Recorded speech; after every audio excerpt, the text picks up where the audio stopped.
Hello friends, मैं doctor Sanjay Verma हूं। I am director department of minimal access bariatric and GI surgery, Fortis Escorts Okhla near New Friends Colony. आज हम बात करेंगे gall bladder stones की।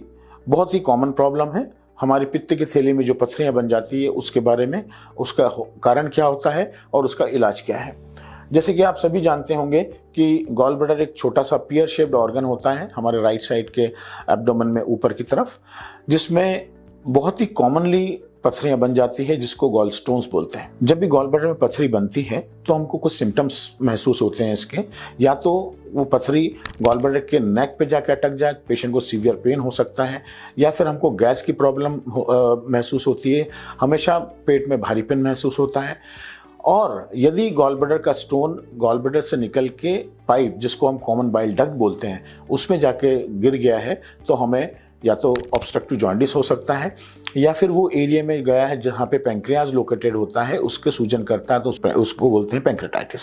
हम प्रैक्टिस में ये देखते हैं नॉर्मली कि लोगों को ये मालूम रहता है कि उनको गॉल ब्लैडर स्टोन है, लेकिन वो सालों तक उसका इलाज नहीं कराते हैं। जब बात होती तो ये बताते हैं कि साहब कोई परेशानी नहीं है, कोई तकलीफ नहीं है। नहीं, ऐसा नहीं है। जब भी गॉल ब्लैडर में पथरी होती है तो आपको एक बड़ी ही कॉमन प्रॉब्लम होगी, पेट में भारीपन लगना, गैस्ट्राइटिस के फीचर आना, हमेशा गैस ज़्यादा बनना। और उस कंडीशन में यदि ऐसी चीज़ होती है तो आप अल्ट्रासाउंड कराएंगे तो आपको गॉल ब्लैडर में स्टोन मिलेगा।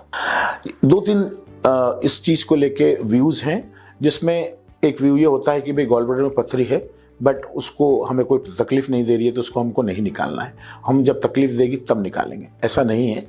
गॉल ब्लैडर का जो स्टोन है उसका कोई मेडिकल ट्रीटमेंट नहीं है। Sooner or later you need to get the surgery done. So why not so too early? यदि गॉल ब्लैडर स्टोन को ट्रीट नहीं किया गया तो कॉम्प्लिकेशन क्रिएट कर सकता है। यदि उसका स्टोन कॉमन डक्ट में गिर गया तो हमको जॉन्डिस कर सकता है। यदि हमारा डक्ट जाके पैंक्रियास के पास अटक गया, पैंक्रेटिक डक्ट में अटक गया, तो हमको पैंक्रेटाइटिस कर सकता है। Pancreatitis itself is a life threatening condition. उस कंडीशन में फिर हम straight away gall bladder surgery नहीं कर सकते हैं। पहले हमको दूरबीन से पाइप की स्टोन को निकालना पड़ता है और उसके बाद अगले दिन या 1-2 दिन बाद रुक कर हमको गॉल ब्लैडर सर्जरी करनी पड़ती है। दोस्तों, एक चीज़ बिल्कुल दिमाग में बैठा के रखिए कि गॉल ब्लैडर स्टोन का कोई मेडिकल ट्रीटमेंट नहीं है। गॉल ब्लैडर की सर्जरी बहुत ही आसान है। लेप्रोस्कोपी से ही सर्जरी होती है, अस्पताल में 1 दिन रुकने की ज़रूरत होती है, दूरबीन से ही सर्जरी होती है, छोटे छोटे 3 से 4 छेद होते हैं जिससे गॉल ब्लैडर की सर्जरी होती है और गॉल ब्लैडर निकलता है। जिस किसी को भी गॉल ब्लैडर में स्टोन है, गॉल ब्लैडर स्टोन की कोई परेशानी है और वो मुझसे कंसल्ट करना चाहता है तो नीचे दिए गए फ़ोन नंबर पे आप कांटेक्ट कर सकते हैं, व्हाट्सएप कर सकते हैं और हम उसको इमीडिएट रिस्पॉन्ड करेंगे और उसके बाद मिलने के बाद हम आगे का ट्रीटमेंट प्लान कर सकेंगे। धन्यवाद।